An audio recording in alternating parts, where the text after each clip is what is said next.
الأستاذ مصطفى الطنطاوي نيابة عن جميع العاملين بالتربية والتعليم بإدارة المنزلة عامة وأسرة مدرستي المواجد وحسنين الشناوي خاصة، جئنا لنقول لأستاذنا: لست متقاعدا وإنما بلغت السن القانونية. الأستاذ مصطفى الطنطاوي أدام الله في عمره بلغ السن القانونية، والأستاذ مصطفى كان وما زال وسيظل رمزا من رموز العلم والمعرفة والتعليم، ليس بالبصرات وحدها، وإنما لكل بقعة من أرض عمل بها.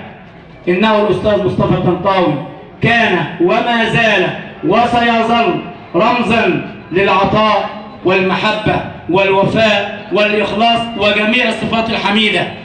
كان رائدا بمعنى الكلمة. إنه الأستاذ مصطفى الطنطاوي، ومهما قلنا ومهما عبرنا سنكون مقصرين في حق هذا الرجل. كنت أستشيره في الكبيرة والصغيرة وكنت أعمل برأيه. هذا هو مصطفى الطنطاوي. إلى الذين يعرفون مصطفى إنه إنسان طيب القلب، إنسان متسامح، إنسان أدى عمله وأدى رسالته بأمانة وكل الإخلاص، ويستحق قول رب العزة سبحانه وتعالى: وكلكم جميعا لا ننسى قول الله. شهد الله، ربنا اللي شهد الله أنه لا إله إلا هو والملائكة وأولو العلم. شهد الله أنه لا إله إلا هو والملائكة وأولو العلم. قائما ربنا بيقترن شهادته والملائكة بأولو العلم، أصحاب الرسالة المجيدة، أصحاب الرسالة. ولا ننسى قول الشاعر: قم للمعلم وفيه التبجيل، كاد المعلم أن يكون رسولا. استمع للاستفهام: أرأيت أعظم أو أجل من الذي يبني وينشئ أنفسنا وعقولا؟ أرأيت أعظم أو أجل من الذي يبني وينشئ أنفسنا وعقولا؟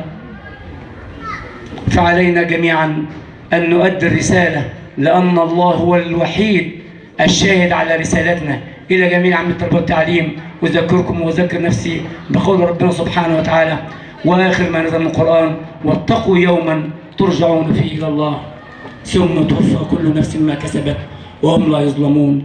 تحياتي وتحيات جميع عامة التربية والتعليم إلى أستاذنا الجليل الأستاذ مصطفى الطنطاوي، ولا أنسى تحية أستاذي وأستاذ الأجيال الأستاذ محمد الطنطاوي اللي خرج عليه وعلى إدارة المنزلة التعليمية. ولا أطيل عليكم، والسلام عليكم ورحمة الله وبركاته. أيها الأحبة، هذا غيض من فيض تحدث به زميلنا الأستاذ السادات